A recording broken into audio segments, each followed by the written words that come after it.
So can you talk about the different areas or categories of artificial intelligence?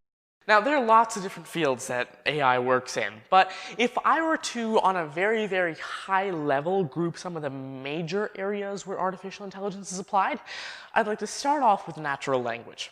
Because natural language is, I'd say, the most complex data for machine learning to work with.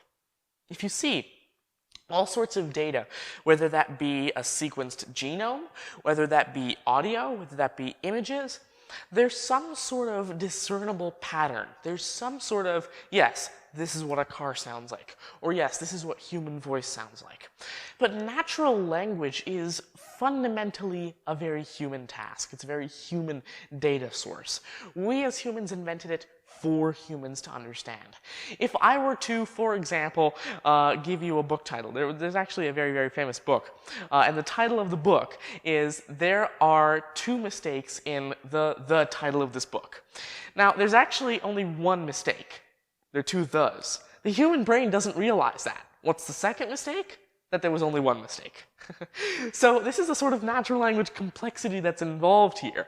Humans don't view natural language literally. We view it conceptually. If I were to write a 3 instead of an E, you would understand it because we don't mean the 3 in a literal sense. We mean that in a symbolic sense to represent the concept of E.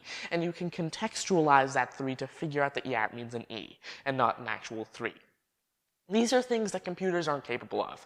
So natural language is the #1 sort of field that I'm most interested in when it comes to machine learning.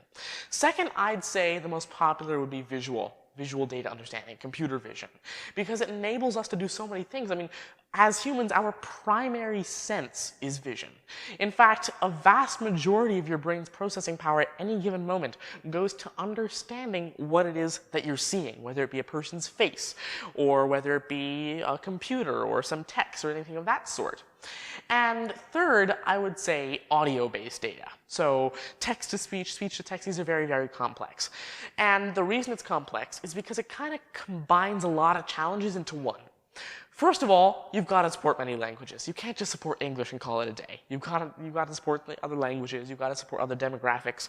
And another challenge is that even within languages, there are absolutely infinite number of ways that any human could represent a language. Everyone's going to have a different accent. Everyone's going to have a different way of pronouncing certain words. There's no standardized way that every human will pronounce ice cube exactly like ice cube. That doesn't exist. And if you take a look at another challenge, it's that audio data is fundamentally very, very difficult to work with. Because the thing is, audio data exists in the natural world. What is audio? It's vibrations of air molecules. And vibrations of air molecules are fast. And audio is recorded at over, say, 44 kilohertz. That's a lot of data. 44,000 data points every single second. There are usually only 44,000 data points in an individual low-resolution image. So, of course, there are lots of challenges to work around when it comes to audio. But companies like IBM, Google, Microsoft have actually worked around these challenges, and they're working towards creating different services to make it easier for developers.